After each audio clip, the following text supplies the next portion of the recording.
Dans cette leçon, nous allons apprendre à utiliser l'outil reproduction de mise en forme. Imaginez que vous ayez un en-tête de chapitre, comme celui-ci, voilà, et que vous lui appliquiez une mise en forme un peu complexe, c'est-à-dire on change la taille, on change la police, on met en gras, en italique, on change la couleur, voilà.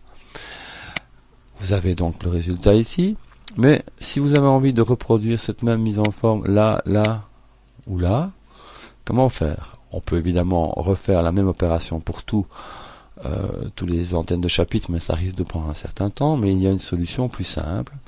Vous sélectionnez ce que vous avez fait, vous cliquez sur l'icône de pinceau reproduire la mise en forme, et vous vous placez à un autre endroit du texte, en sélectionnant une autre portion de texte à laquelle vous voulez appliquer la même mise en forme lorsque vous relâchez le curseur. Voilà, cette mise en forme a été appliquée en un seul clic pour une autre partie.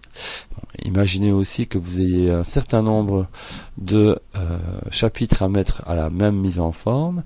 Et bien, donc vous resélectionnez la mise en forme et vous faites un double clic sur l'icône de pinceau. Et là, à chaque fois que vous allez recliquer, vous voyez, il va refaire la même mise en forme jusqu'à ce que vous désélectionniez le pinceau de mise en forme. Voilà, fin. Dans cette leçon, nous allons apprendre à copier du texte en mémoire et le couper pour ensuite le recoller ailleurs. Voilà, j'ai un texte à ma disposition. Imaginez que le premier paragraphe, vous estimiez qu'il n'est pas à la bonne place. Voilà.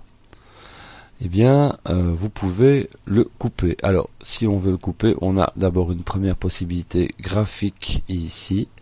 Donc, si je clique ici sur le ciseau, je coupe.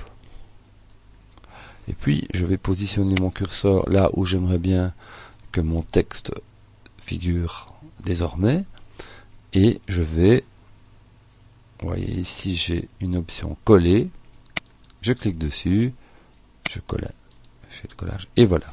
Il faut juste que je remette un espace. Voilà, première façon de procéder.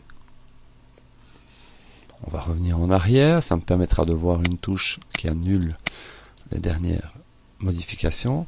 Si je veux faire autrement, je peux aussi, lorsque mon texte est sélectionné, si je fais un clic droit sur le texte, j'ai notamment, ça on verra plus tard, une possibilité de modifier un certain nombre de paramètres, mais aussi de couper, ce qui revient au même. Voilà, je coupe, je me place là où j'aimerais bien l'avoir, et je fais clic droit nouveau, et je fais coller. C'est quand même plus simple.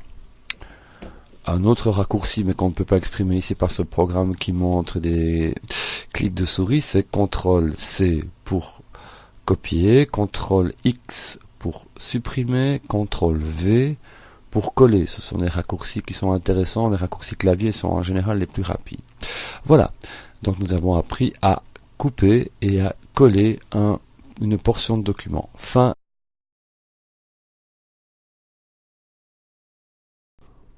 Dans cette leçon, nous allons apprendre à déplacer un bloc de texte.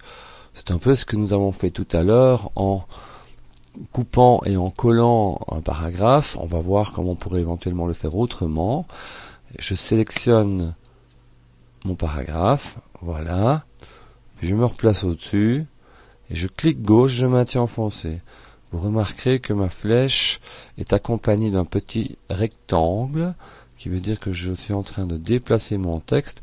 Lorsque j'ai trouvé l'endroit où je vais placer mon texte, eh bien je lâche la souris et nous voyons que nous avons bien déplacé notre texte.